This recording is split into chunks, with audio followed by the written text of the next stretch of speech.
उत्कल दिवस भाषण। सम्माननीय सभापति महोदय, पूज्य गुरुजी गुरुमा वृंद, मंचासीन विचार मंडली एवं मोर छोट बड़ भाई और भौणी माने, आज ही पवित्र दिवस रे मते किछि कहिबार सुजोग मिलिथिबारु मु निजको धन्य मने करूअछि।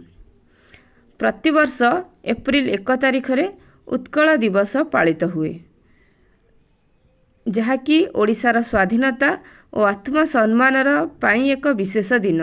एही दिन ओडिशार इतिहास रे एक गुरुत्वपूर्ण दिन। एही दिन ओडिशार स्वतंत्रता पाई संघर्षर एक स्मारक हेउछि।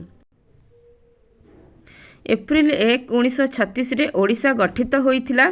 एहार अग्रगति और सांस्कृतिक विकासर एही दिनर निमित्तर असाधारण अनुभूति और मानवता विकास आरंभ होइथिला।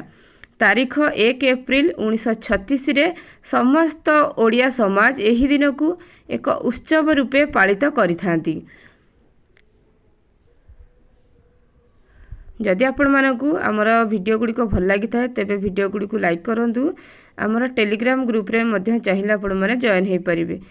उत्कल दिवस पाई एही स्वाधीनता संघर्ष रे ओडिया लोक माने विभिन्न स्वाधीनता आंदोलन एवं संघर्ष करथिले। एही दिन एक प्रतीक सूचना हेउछि किपरि एक अक्षय आशा और संघर्ष द्वारा समाज और सामाजिक संवेदनार सृष्टि करा जायथिला। दिन समस्त प्रतिनिधि माने प्रतिष्ठा और एहार स्वाधीनता आंदोलन केवल ओडिशा माटी को नुहे बरं संपूर्ण भारतीय समाजर एक सूचक हेबा सहित एक अत्यंत शक्तिशाली शक्ति उत्सर्ग करिथिला। उत्कल दिवसर उद्देश्य। उत्कल दिवसर अधिकांश उद्देश्य ओडिशार राजनैतिक, सामाजिक और सांस्कृतिक उन्नतिर सृष्टि करिबा थिला। आमे समस्ते एही दिन को सही समय पालित करिथिले। किपरि तांकर संघर्ष और प्रयास आज आमको एही दिन आनंद और गौरवर सहित पालित करा जाउथिला। उत्कल दिवस एक अनुष्ठान रे ओडिया समाजर स्वाधीनता आंदोलनर साक्षी और प्रतीक रूपे पालित हुए। एही दिन रे आमे ओडिशार स्वाधीनता संघर्ष को सम्मानित करुथिबा सहित एहार सामाजिक और सांप्रदायिक संवेदना को साधारण लोक माने स्वीकृत करिथांती। उत्कल दिवसर परिणाम। उत्कल दिवस एही दिन साधारणतः ओडिया समाजर एक प्रतीक और संवेदना शक्तिकर दिन।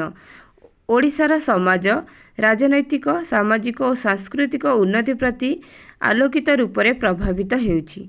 एही दिन रे एक नूतन आशा, आलोक और प्रगति प्रवेश करिथाए। एही दिन ओडिया समाजर सांस्कृतिक प्रतिक्रियार एक सूचना हेबा सहित एही सांस्कृतिक प्रतिक्रिया और सूचना प्रतिक्रियार एक सृष्टि करिबा सहित सेही दिन समस्त समाज पाई एक गुरुत्वपूर्ण दिन। समाप्ति। सेही दिन ओडिया समाज और संस्कृतिर प्रगति प्रतीक हेउछि, जहाँ आज आमको एक नूतन चिंताधारा और प्रगति पथ देखाए।